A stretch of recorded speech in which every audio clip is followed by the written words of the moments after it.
आप सबने हम सब ने सुना है, लगातार सुनते हैं कि भाभी माँ समान होती है। कहाँ से आया ये टर्म कि भाभी माँ समान होती है? ये भी आया है रामायण से। जब सीता माँ को रावण हर के लेके जा रहा था और सीता माँ अलग-अलग जगह पे अपने आभूषण गिरा रही ताकि उनकी खोज में जब राम, लक्ष्मण, हनुमान सारे निकलें तो उनको पता हो कि किस दिशा में आगे बढ़ना है। तब जाके लक्ष्मण के हाथ में सबसे पहले सीता जी की पायल आई थी।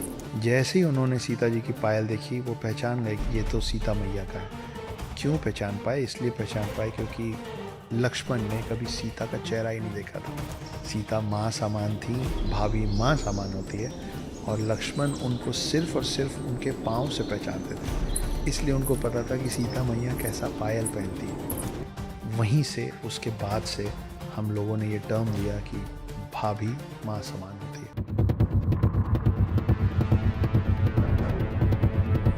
लक्ष्मण जी, जिन्होंने अपना पूरा जीवन श्री राम की सेवा में बिता दिया, लेकिन श्री राम के दिए गए एक वचन के कारण उन्हें इस धरती को त्याग कर जल समाधि लेनी पड़ी। पद्म पुराण के अनुसार कई सालों तक अयोध्या पर राज करने के बाद एक दिन श्री राम के दरबार में एक साधु आए।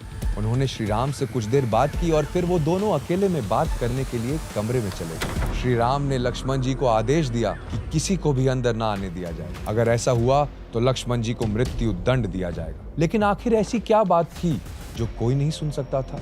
दरअसल ये साधु कोई मामूली ऋषि नहीं थे, बल्कि स्वयं यमराज थे, जो श्री राम को ये याद दिलाने आए थे कि अब इस धरती पर उनका कार्य पूरा हो गया है और अब उनके वैकुंठ लौटने का समय आ गया है। लेकिन यमराज ने श्री राम से ये वचन लिया था कि उनके बीच हो रही बात को कोई और ना सुने। इसी दौरान ऋषि दुर्वासा वहां पधारे। दुर्वासा ऋषि के भयंकर क्रोध के कारण बड़े बड़े देवता भी उनसे डरते थे, लेकिन श्री राम की आज्ञा का पालन करते हुए लक्ष्मण जी ने उन्हें भी दरवाजे पर ही रोक लिया। ऋषि दुर्वासा बहुत क्रोधित हो गए। उन्होंने चेतावनी दी कि इस अपमान के बदले वो श्री राम को श्राप दे सकते हैं। लक्ष्मण जी, जो अपने भाई से अनंत प्रेम करते थे, ये बात सुनकर घबरा गए। श्री राम को इस श्राप से बचाने के लिए उन्होंने खुद का त्याग करना सही समझा और कमरे के अंदर चले गए। लक्ष्मण जी को यूं अचानक देखकर श्री राम सारी बात समझ गए, लेकिन उनका वचन टूट गया। यमराज ने श्री राम से कहा कि लक्ष्मण जी को देश निकाला दिया जाए, क्योंकि श्री राम से दूर रहना उनके लिए किसी मृत्यु दंड से कम नहीं था। लक्ष्मण जी, जिनके जीवन का महत्व ही श्री राम से था, ये बात सह नहीं पाए और उन्होंने सरयू नदी में जाकर जल समाधि ग्रहण की और अपने शरीर का त्याग कर दिया और वैकुंठ में अपने शेषनाग रूप में प्रभु के लौटने का इंतजार करने लगे।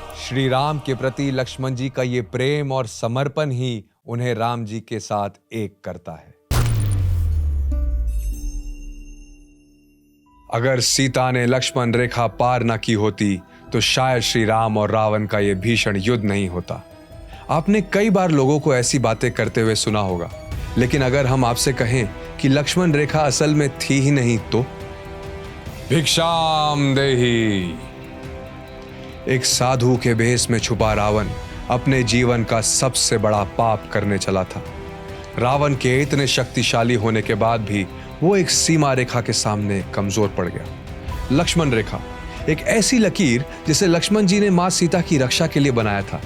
एक शक्तिशाली मंत्र से बंधी हुई उस लकीर को कोई भी पार नहीं कर सकता था। इसीलिए स्वयं लंकापति रावण को भी मां सीता को अपने साथ ले जाने के लिए छल से उन्हें उस सीमा से बाहर बुलाना पड़ा था। लेकिन वाल्मीकि रामायण में ऐसी किसी रेखा के बारे में बताया ही नहीं गया है, बल्कि वाल्मीकि रामायण के अनुसार तो मां सीता ने रावण को एक ब्राह्मण समझकर पूरे धर्म के साथ उसका आदर किया था। उन्होंने रावण को अपनी कुटिया में बुलाकर सम्मान से बैठाया, रावण के चरण धोए और एक ब्राह्मण के समान उसकी सेवा करने लगी। वो तो बस ब्राह्मण सेवा का धर्म निभा रही थी। उन्हें कहाँ पता था कि दुष्ट रावण का मन तो पाप से भरा था और फिर उचित अवसर देखकर उसने मां सीता का हरण कर लिया। लेकिन इस पूरी घटना में कहीं भी लक्ष्मण रेखा की बात नहीं की गई। लक्ष्मण रेखा की कहानी असल में आती है कृतिवास रामायण से, जो कि रामायण का बंगाली वर्जन है। अगर मज़ा आया तो ऐसी ही और अनसुनी, अनकही, अनदेखी कहानियों के लिए स्टे ट्यून्ड।